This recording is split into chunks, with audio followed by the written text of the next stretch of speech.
You're listening to the WBT Podcast with Michael Lodge. Listen to all of our podcasts at www.wbtpod.com. Stay informed. Let's get started. This is brought to you by Lodge & Co., a business and tax advisory firm where your success is our goal. Call us today toll-free at 888-681-1518 or visit us at www.lodge-co.com and learn more about what we can do for you. Lodge & Co., your source for sound business and tax services. And welcome to the WBT. This is Michael Lodge, and I'm glad that you've joined me. It's a Saturday. It's a nice, sunny, cool day. People are marching in Washington, D.C. with the walk-away movement. I support them wholeheartedly. My heart is there with you. I wanted to be there with you, but I could not get away.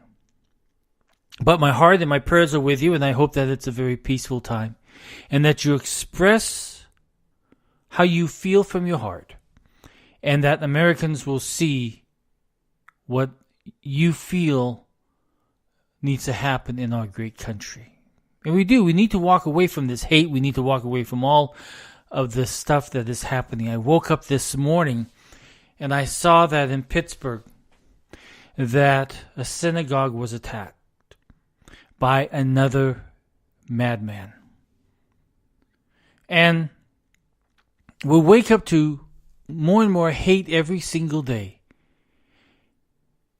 And hate is the beginning of evil, and evil turns into violence. And that violence destroys lives, and it destroys a nation.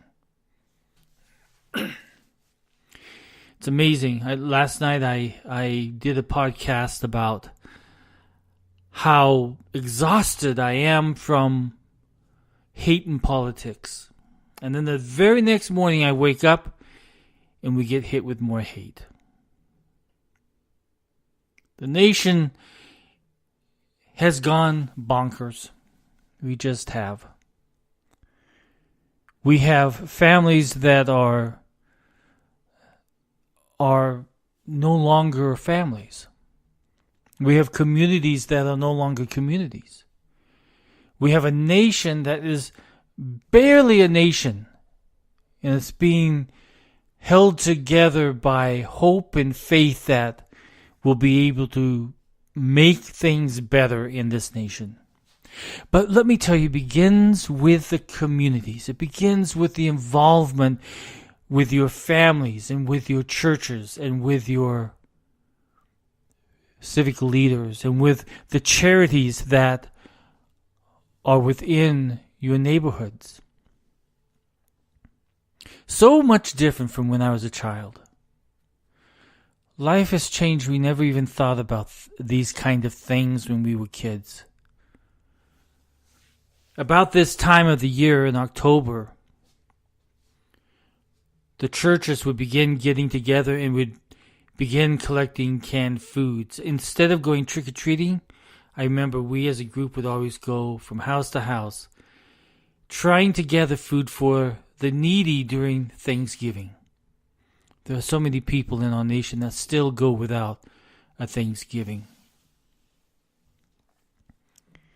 And we would literally go door to door, and we would get bags full of canned goods and even soaps, and we would even get all condiments. We would get anything that they would be willing to give.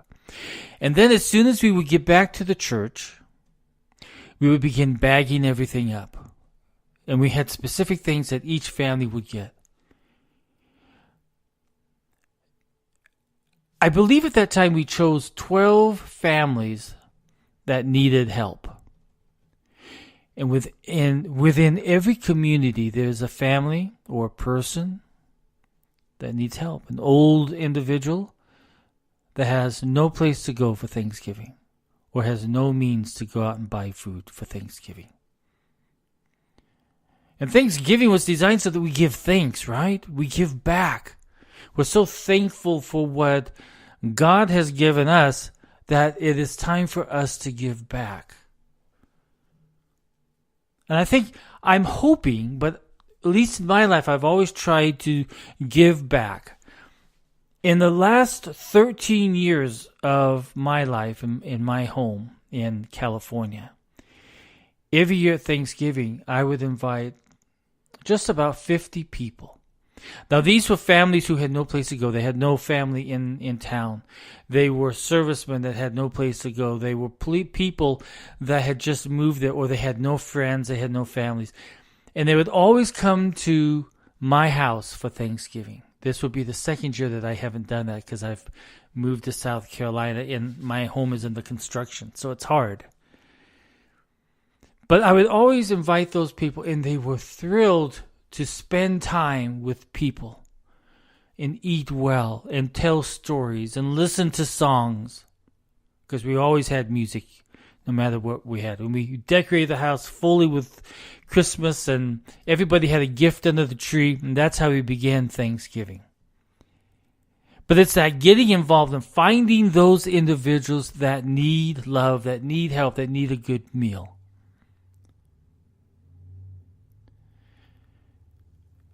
I always remember the time as a child of helping others. And you do it from your heart. You don't do it because you're trying to get known for it or you're trying to get praises for it. No, you do it because you love to do it. I love Thanksgiving because of the giving part. Every year I would get up exactly at 5 o'clock in the morning and I would begin cooking. I'd begin chopping vegetables. I'd begin getting the turkey ready. I would put it in the oven and then all the side dishes. No one ever helped me cook because it was the only thing that I felt that I could give that came from the heart. It was that one day of the year that you love more. You love people. You love the thought. You love the process. And people would begin coming at 1 o'clock and would not leave until midnight. Because they had that sense of community, a place where they could go and call home. And when anybody would walk into my home, they knew that it was a home to be lived in and to be loved in. And we have gotten away from this love factor of loving our neighbor. Loving our neighbor more than we love ourselves. You hear all of these people who give these motivational talks and they always come back to the point where you've got to love yourself. I say you have got to love people more than yourself. You have got to give from your heart. Once you start doing that, you will see that morality and love and respect will come back into your communities. But if you are going to moan and if you're going to groan and if you're not going to do anything to help your community, then you have failed at the art of love. You have failed to understand the needs of your community and the people that live within it. That's one thing that I love about living in the South, is that every single Sunday the churches are full. And everyone is there for their spiritual guidance for the rest of the week. They get recharged, they get revitalized, and they're ready to face Monday through Saturday for the remainder of the week. They have been able to go and get the spiritual food that they need to do better in their lives and better in their communities, better in their churches, better in their families for the rest of the week.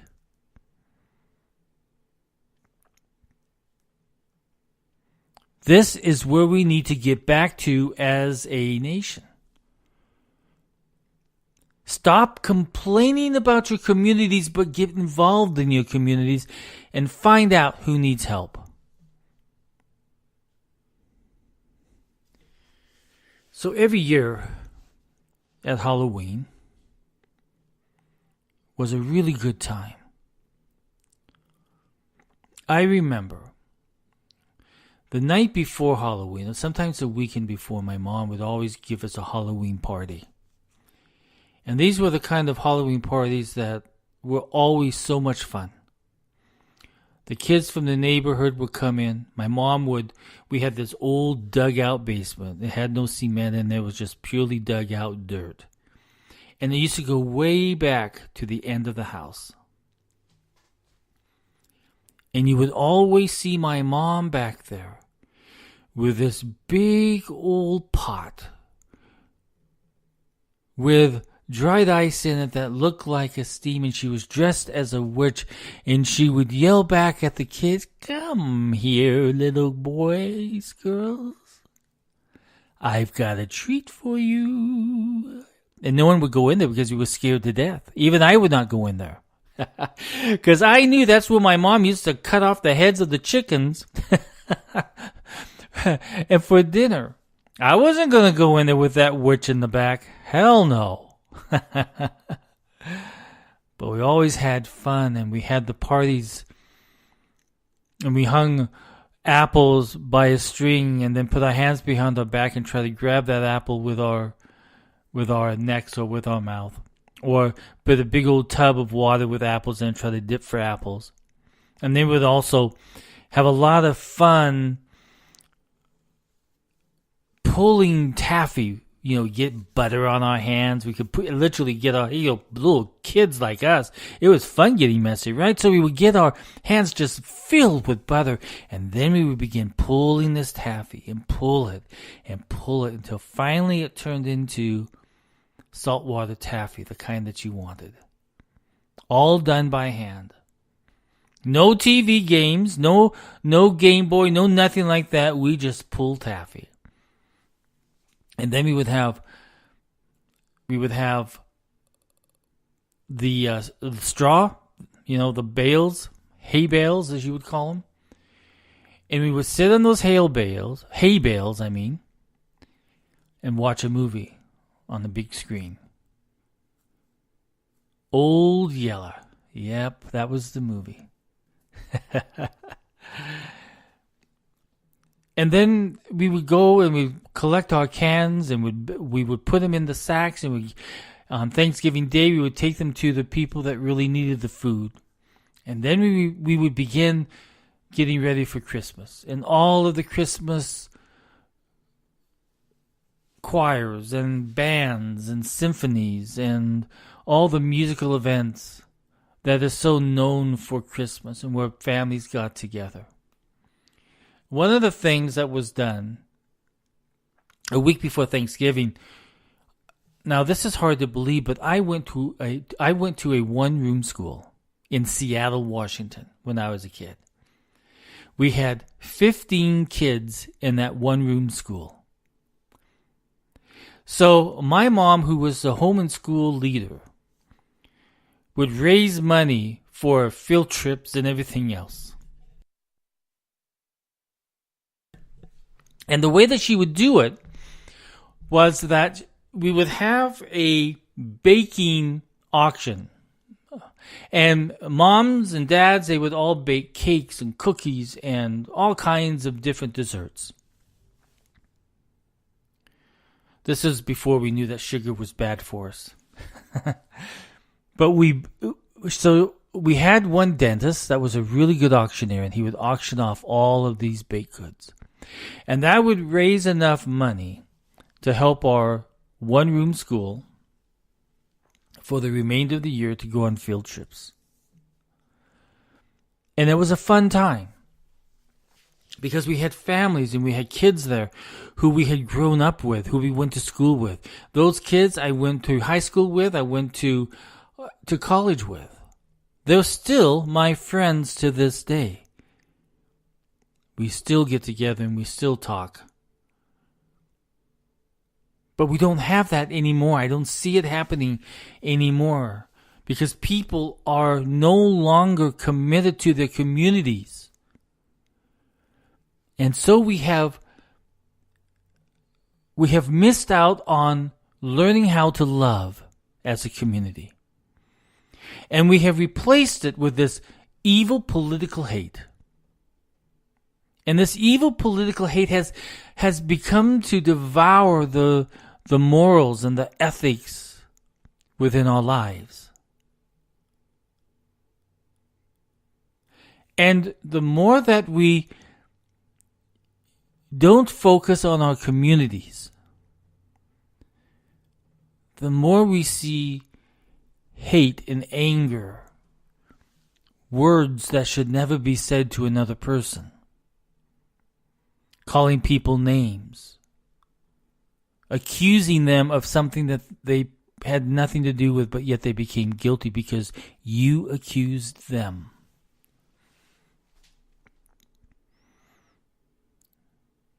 We have shootings in the synagogue and in churches. I was so amazed. I was able to listen to the pastor of the Charleston church that had been shot down by that young guy. And he did not have words of hate or anger in his heart when I heard him speak. But instead, he talked about unifying, bringing people in forgiveness. The church never died out after that shooting. It ran strong, and it's become stronger and stronger because it has this sense of community. We have lost that.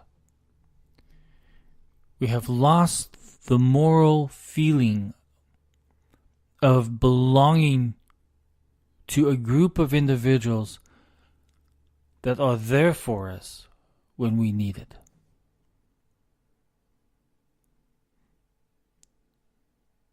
So, take a bit of silence.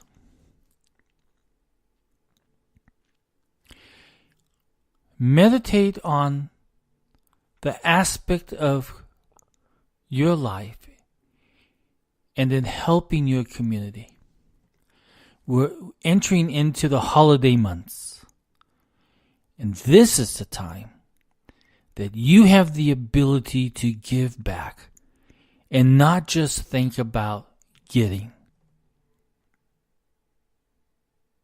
You have the ability to reach out and touch a family. Each and every single one of you who are listening to my voice knows of one family, one individual, one grandmother, one grandfather who will be alone on Thanksgiving.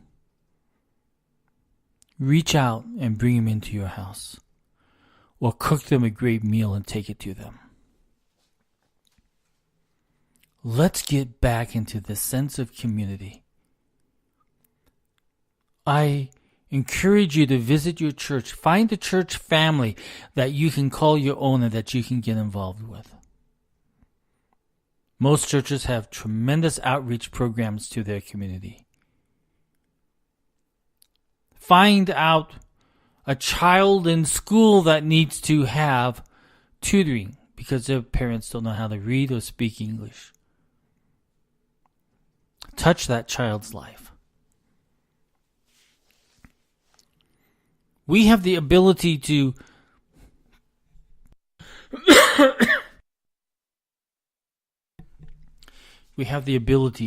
fight hate.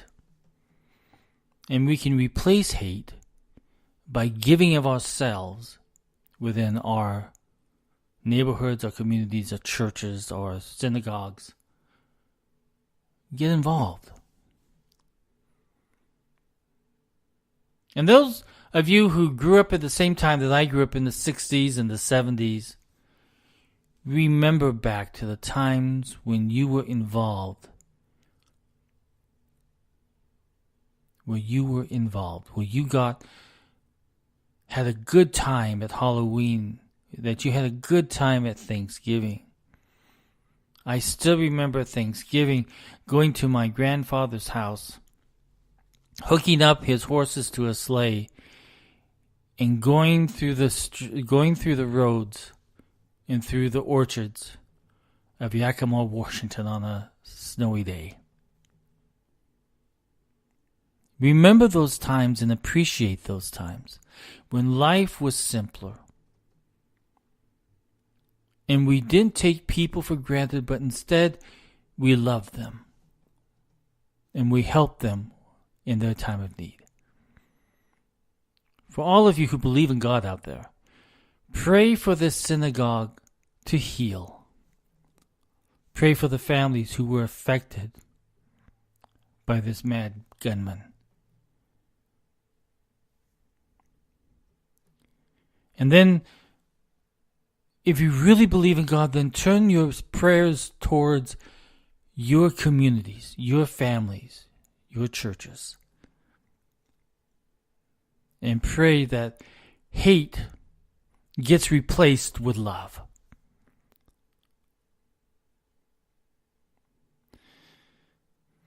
I wasn't going to come on today and give this long lecture.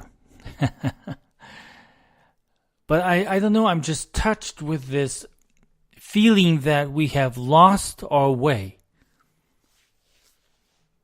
We have lost our way as human beings that used to take pride in our nation, and we used to take pride in our communities. And we were proud of where we came from. And we loved those that were within our community circle.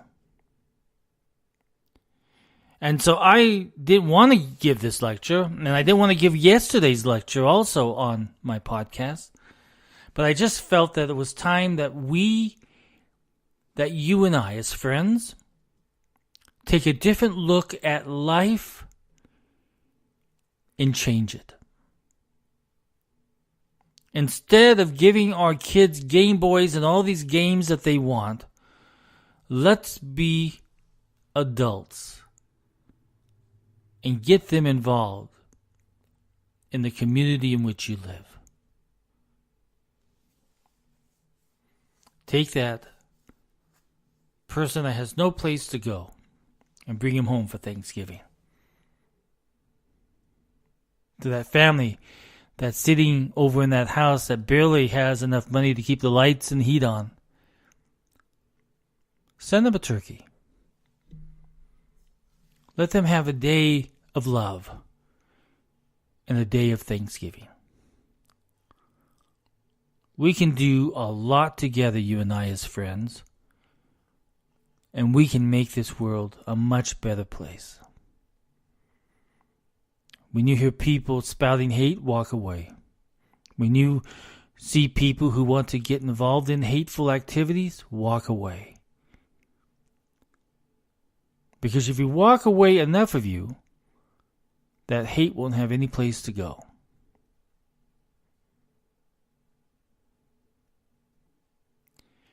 So that's it for today on this beautiful Saturday. Let's do better. This is Mike Lodge, and I will talk with you soon. If you have any questions, send me an email at mlodge@lodge-co.com. If you have a question on business or taxes or anything else like that, let me know, and I'll try and get you the answer. Everybody go out and have a great Saturday, and I'll talk with you very soon. God bless you all on this Saturday. Thank you for listening to the WBT with Michael Lodge. Join us again tomorrow as we explore more about business and taxes. Follow us on iHeartRadio and go to our podcast website at www.wbtpod.com and listen to all of our podcasts and read our blogs. World of Business and Taxes on WBT. This is brought to you by Lodge & Co., a business and tax advisory firm where your success is our goal. Call us today toll-free at 888-681-1518 or visit us at www.lodge-co.com and learn more about what we can do for you. Lodge & Co., your source for sound business and tax services.